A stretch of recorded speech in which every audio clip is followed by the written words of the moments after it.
nos domicílios coletivos com ou sem morador. Registrar a espécie, indicar qual o nome do estabelecimento e o tipo de edificação. Exemplo: espécie, domicílio coletivo sem morador. Nome do estabelecimento: Hotel Suspiro. Tipo de edificação: hotel, pensão e similares. Nas unidades não domiciliares, indagar sempre sobre a existência de moradores ou locais de habitação, pois há pessoas que residem em dependências de prédios que, aparentemente, são somente não residenciais, mas são utilizados como moradia, tais como fundos de lojas, escritórios, escolas, igrejas e etc. Registrar como domicílio particular nas unidades não domiciliares todos os locais destinados à habitação, ocupados ou não, ou que estejam servindo como moradia. Caso você identifique locais não destinados à habitação sendo ocupados para fins domiciliares, deve registrá-los, verificando a pertinência de considerá-los um domicílio particular improvisado ocupado. No caso de edifícios exclusivamente não domiciliares, sem moradores, inclusive galeria comercial, shopping center, etc., fazer um único registro de endereço e incluir cada espécie de estabelecimento neste mesmo endereço. Havendo algum morador, após esse registro, deve-se proceder como no item anterior e, no caso de edifícios mistos, isto é, com unidades domiciliares e unidades não domiciliares, deve-se registrar e coletar cada uma das unidades domiciliares e os estabelecimentos uma única vez, conforme cada espécie identificada. Nas edificações em construção ou em reforma, indagar sempre sobre a existência de moradores ou locais de habitação, pois há pessoas que residem em dependências de prédios que, aparentemente, estão em construção ou reforma, mas são utilizados como moradia. Em caso de existência de moradores na edificação, você deve realizar o registro do domicílio, considerando a espécie identificada. Registre adequadamente o uso planejado da edificação e a estimativa de unidades. Endereços selecionados para pesquisa. O IBGE toma precauções para que o mesmo endereço não seja captado mais de uma vez por uma pesquisa. Portanto, um endereço não pode constar mais de uma vez no cadastro de endereços da instituição e não pode ser selecionado mais de uma vez para alguma pesquisa amostral. Buscando esta garantia, o IBGE identifica cada endereço registrado com um código único, que não se repete para nenhum deles, como o cadastro de pessoa física, CPF, para os cidadãos, e registra se ele já foi selecionado para alguma pesquisa anteriormente.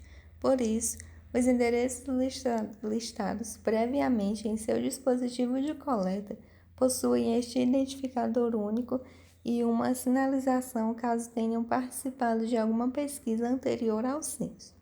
Durante os procedimentos de percurso e cobertura, você fará confirmações destes endereços, mas fará também alterações e exclusões, além da possibilidade de incluir novos endereços.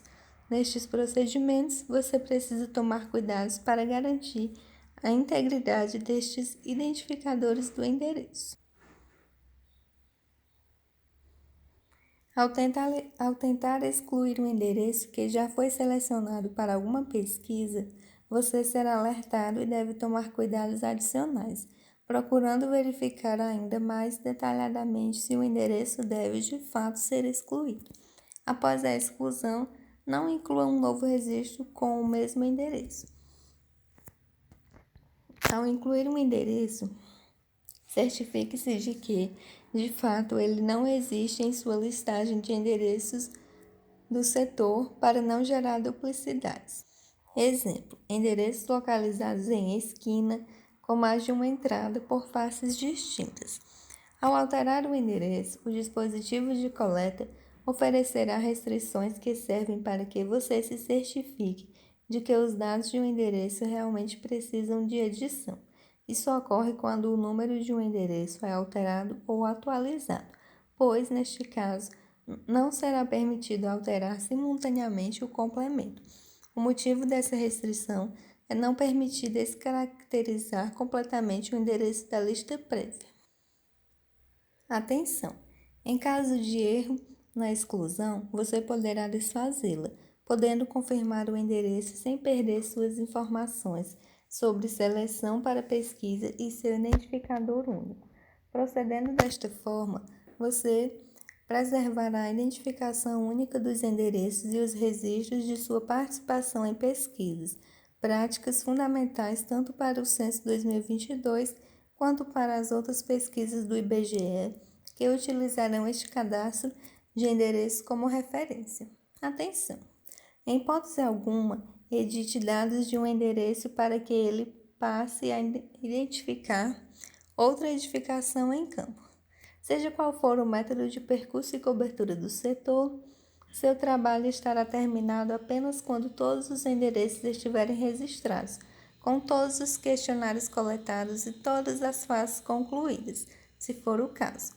Todo este trabalho deve ser feito respeitando a ordem do percurso, considerando as orientações trabalhadas anteriormente. Esta tarefa considera, inclusive, o retorno às unidades onde foi necessário utilizar a espécie pendente de a espécie da unidade visitada, para caracterizar a espécie de forma definitiva e aos domicílios particulares permanentes, ocupados com morador ausente, para realizar a coleta do questionário, conforme as orientações específicas para esta espécie. Há no anexo 1 ao final do manual orientações sobre o procedimento do DMC envolvendo a temática fechamento do setor. Na próxima aula veremos a conduta do recenseador.